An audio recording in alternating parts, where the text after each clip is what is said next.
Hey, SeaPerchers. We are excited to do a quick follow-up from our build last week and share some of our experience. So with me today, we have Julianna Smith, who is our outreach specialist, and David Young, who is our technical lead for the SeaPerch program, and who is also, you will recognize him from our on-call tech support the day of the build.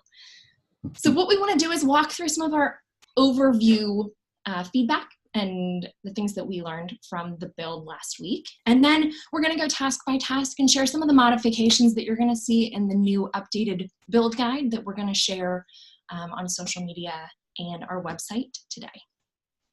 First thing, you probably noticed in our intro video, I was not wearing safety glasses. That was a big no-no. We were very fortunate to have some of our SeaPerch friends in our community give us a call, remind us, and you'll notice that we are wearing the right safety supplies later on in the build. We wanted to make sure you guys were watching and could tell what was wrong, what we were doing wrong. We appreciate it. Immediately. And also to give David a shout out, he did also call us and remind us as well. Of course. Right. Safety first. Yep. The second piece, organize your materials first.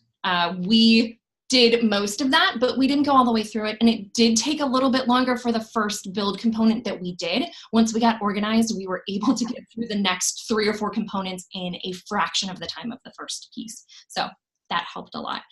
We also found it really helpful to use a Sharpie and label each of the pieces with the item number. One of the modifications you'll see in the new build guide is that we gave item numbers to each of the material types or item pieces. So it was really easy to grab those as we went. We suggest doing all of your cutting to start with. That was a great suggestion from our friend David. So you will see also in the new build guide that we have a cut list for both your PVC pipe and your PEX pipe. So you can go ahead and cut it when you start. We even set up item letters and numbers that will correspond to the lengths so that it's really easy to just grab and go as you're doing your build. This will be particularly important for those of you that are building multiple courses for your regionals. So learn from our mistakes and don't make them. Also, to do a quick layout. So once you have all of your pieces organized and you have them sitting in front of you, do a quick layout on the ground in front of you before you start putting them together. There were a few times, particularly in a buddy build, where we were building the same components. So it's really helpful when you have it laid out and then you can work through it. And once you get it all together, then pull out your glue and your screws. Do not glue and screw as you go because you don't want to make the mistake of then having to figure out how to pull it apart. David, what else did you notice in our build? I did like to comment, surely we did something wrong, but Julianna followed up with, we'll work on that. Yes. If anyone was watching the video, they may have noticed that, but that's going to happen in everything that we build. We're going to miss a step or something's not going to fit together properly. And, so most of this stuff we can recover from. But building the course is really a lot like building a SeaPerch. It's the same tools, same materials, and kind of the same techniques. What about you, Julianna? What were some of your big takeaways from our experience? Kind of going off of what David said, I mean, it was interesting because as we went along, it did get a lot easier. In the first task we built, it took quite a long time because we were just trying to figure out the best process of getting it done efficiently.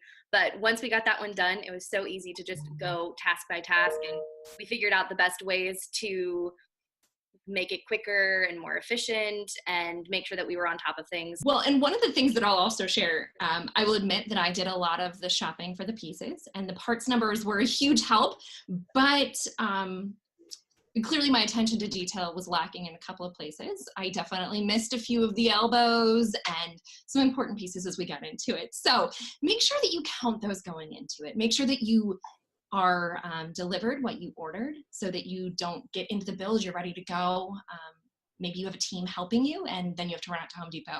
I've also made a few Home Depot runs. So don't be afraid. Home Depot, Lowe's, your local hardware store, they're your friends. This is just to build one course. So if they're building multiple courses, they're going to have to multiply by the number of courses they're building. And PVC pipe and fitting is pretty cheap. So even though we've listed how much material, the quantity of certain pieces, I'd recommend getting some spares. I mean, when you're talking about an elbow that costs, 27 cents, and then you get back to wherever you're building it, you realize you need one elbow, you're spending a trip for something. You could have just bought a couple of extra pieces to begin with. So. Well, I think that's a great point, because one of the things we realized when we bought our PVC pipe locally is that while we only needed to buy 9 10-foot pieces of PVC, in buying 10, there was enough of a bulk discount that it was actually less expensive than buying 9. True. So check for those bulk discounts. The other piece, unfortunately, there's no video or picture proof of this, but I did not follow the guidance and advice of a few of my very good technical friends, and I did not take pipe cutters to Home Depot when I picked up my PVC pipe. So there were some very funny looks and amused folks at Home Depot as I was carrying 9 pieces of 10-foot PVC pipe. So don't be like me. Bring your pipe cutters when you buy your pipe, and you'll be able to fit it in your car or your truck. It just makes the whole experience a lot easier. Did you take gloves to handle the rebar? No, I didn't. And actually, the funny thing, so that was a piece of advice from one of the customer service folks at Home Depot when she had to grab the rebar, and then showed me her hands, and they were very, very dirty, and she was not also thrilled. So great advice. Gloves are helpful. It's not just supplies for your build, it's supplies for your shopping as well. Right. Our idea in releasing this proposed or recommended regional course guide is to help people who need a starting point in building their courses, to make sure that the teams that qualify for the 2019 SeaPerch Challenge are well prepared. You do not have to follow this guide to a T. You can make whatever modifications you want, whether you have materials that will work better, whether you have other ideas, whether you want to try something a little bit new. Don't feel like you're stuck to this, and don't even feel like you have to use all of the components. We just wanted to make sure that all of our regional coordinators and our teams know what to expect at the challenge. And as we mentioned earlier, on April 15th, we will be releasing the layout of the 2019 SeaPerch Challenge course. It will include all of these components, but it will not be laid out exactly the same. So there's some uncertainty there. It's going to be really exciting. It's very much like the real world. All right. So our goal when we released the recommended regional course build guide was to give you effectively a one-stop shop that that was as complete as possible. And we think we did a pretty good job of that, but we had some experience with the build guide and with some of the materials that we got that didn't align with what we expected. So what we decided to do was to provide some updates, and most of the updates are more detailed views that give you exploded views of the different components, but we also have a couple of modifications that we thought would either make it easier or make it more consistent across the board. So the beacon is a great example of that. All I have right now is the external framework, but I'm going to bump this over to David. But this build includes the 3/4 inch compression coupling that was in the original design. And we ran into issues with the coupling that we got and our 9-volt battery. So we went over to David and asked him how we might be able to modify that. And we have some updates. So the beacon, as Lindsey said, has a 3/4 inch, originally designed with a 3/4 inch compression fitting. And it was determined that apparently not all 3/4 inch fittings, even from the same manufacturer, are created equally. So my 9-volt battery fits.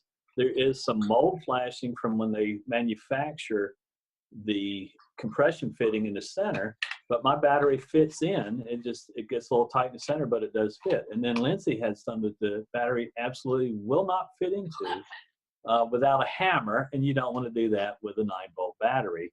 So the solution was to go to a 1-inch compression fitting, just a little bit larger, but then you will also need some adapter bushings for the pipe. And so that's a solution. If you've already bought the 3/4 inch fitting, just try it. If the battery fits, great, use that. You don't need to go up to the 1-inch fitting. If you do have to buy another fitting, I'm sure your students are going to find a use for that compression fitting somewhere, maybe even on their SeaPerch. So fairly good size magnet. This is a 6 millimeter diameter. and I've got 5 of them stacked up. So you only have to get about 1.5 inches away from the sensor for it to light up. But then if you were to step down to a smaller magnet, much smaller,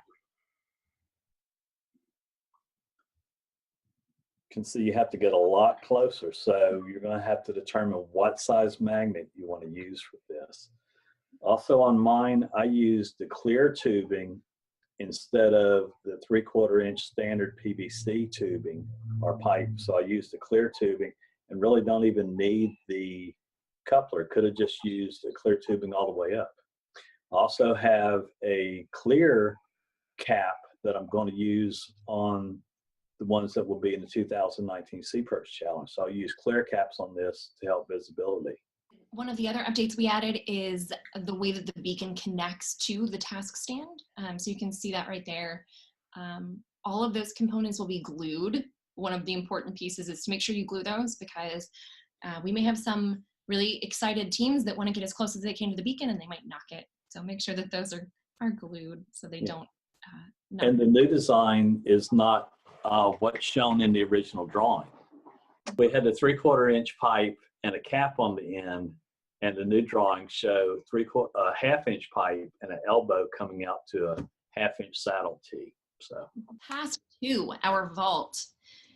We had 3 lessons learned and additions or modifications to this. Nothing major. One thing was with the PEX pipe.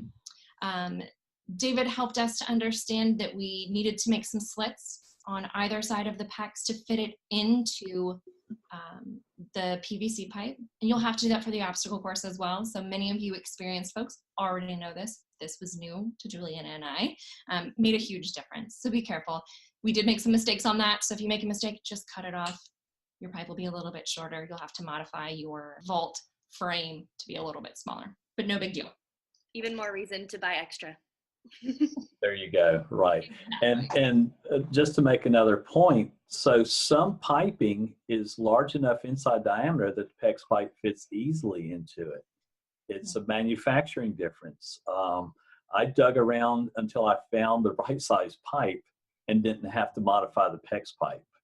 Also, I have a drill press, so what I normally do, if I don't have the pipe, instead of slitting the PEX pipe on the end, I just drill out the little 1 inch adapter pieces, the 1 inch pipe. So, there's a lot of different ways around it. The second piece we learned is that once we got the entire vault set up, it was a little floppy and it wasn't going to last in a, we'll say, quasi-horizontal state for very long. So David helped us. It was very simple. We just put one of our snap-on saddles on a piece of PVC and used it as a crutch underneath the hoop. You won't have that problem in the water for clear reasons, but when it's sitting on dry land, it makes it so that your vault hoop doesn't get a little too floppy. Gate crutch, the solution for gate flop. The last addition to the vault that you'll see in the new build guide is the positioning of a small piece of pool noodle or float underneath the frame of the vault gate. That'll just make it so that it'll rise a little bit faster, it'll be more consistent, and your teams won't have to wait quite as long to enter the vault to pick up the canisters. Or the platform that holds the canisters on the task stand. So the drawing specified 19 inch by 20 inch materials. Normally when I buy sheets of it, so it's not a problem, but the material we specified was 18 inches by 24 inches. So not wide enough for the 19, but when you built it, you used the 18 inch, cut it 18 by 20 inch, and it worked fine.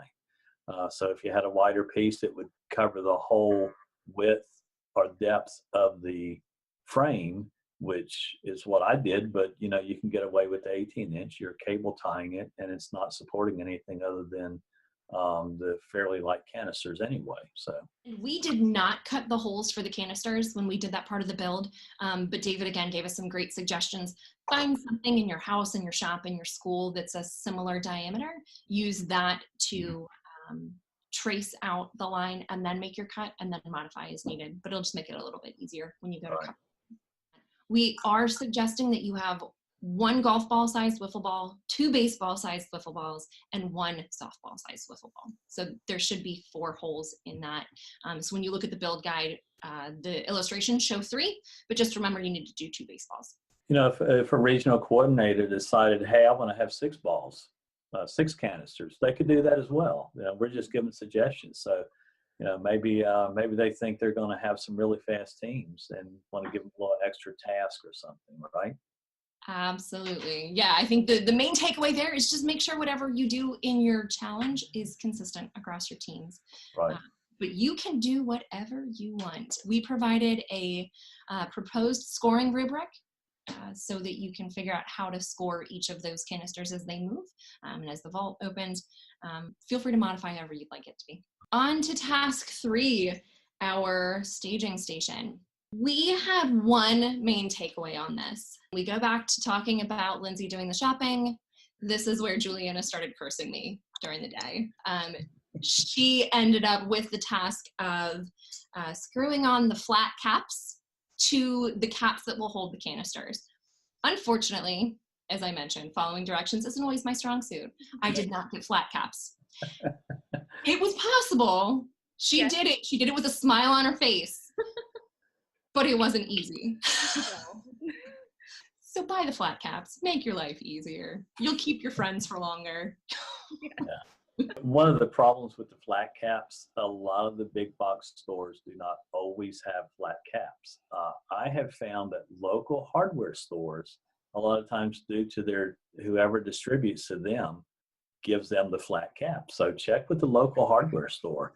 Also, on the new drawing for the staging station, there is an alternative to using flat caps. You use a pipe coupler and a pipe plug, which is flat. So that's on the new drawing, just as an alternative.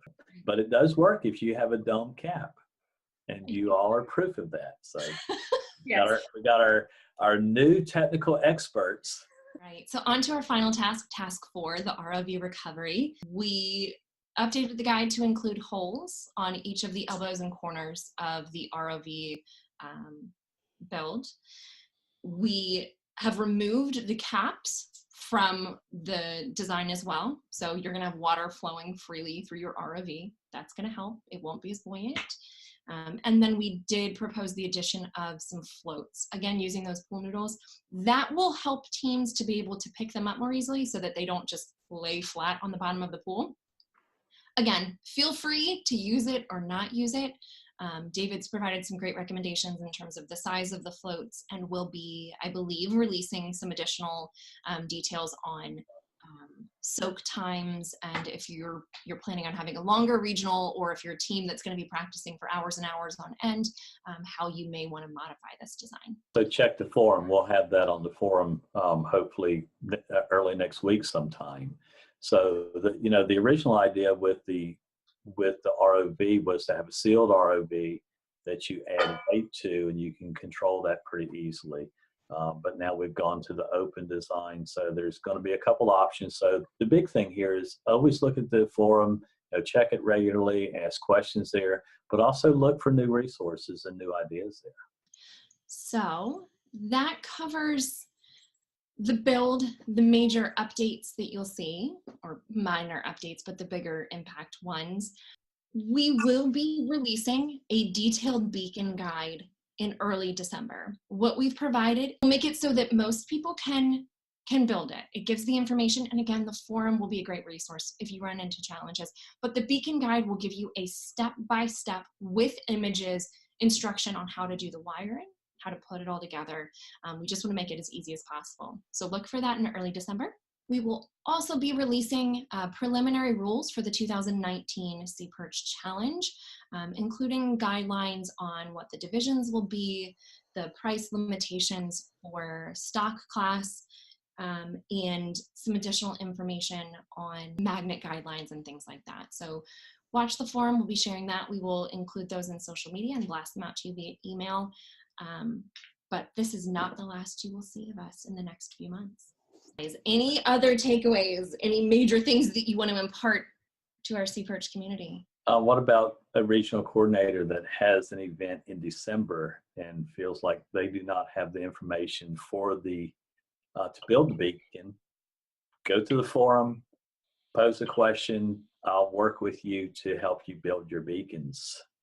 Some of you may know this, but if it's a question, it's an urgent question and we need to hold your hand a little bit, or we have some questions, we'll reach out directly too. We are accessible. The forum's the best way to make sure that the rest of the community can benefit from your questions and the answers that we provide, but we are really happy to provide that one-to-one support too.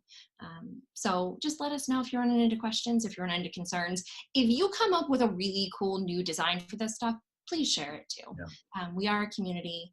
We really appreciate the community, and we're excited to continue the evolution of SeaPerch as a grassroots-driven program. So, Julianna, any other things that you want to make sure that we share with folks?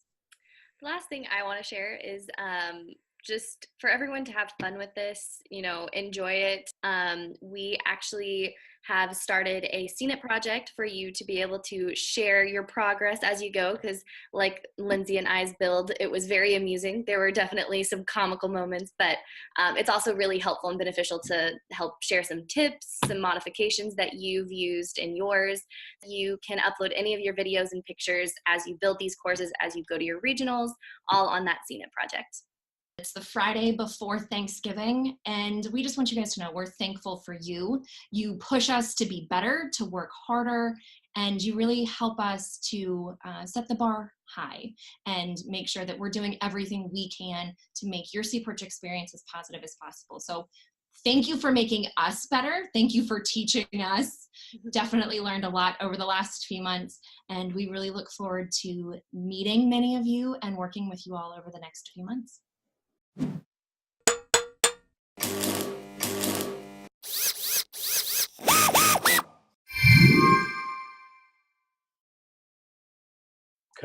Cut. Yep.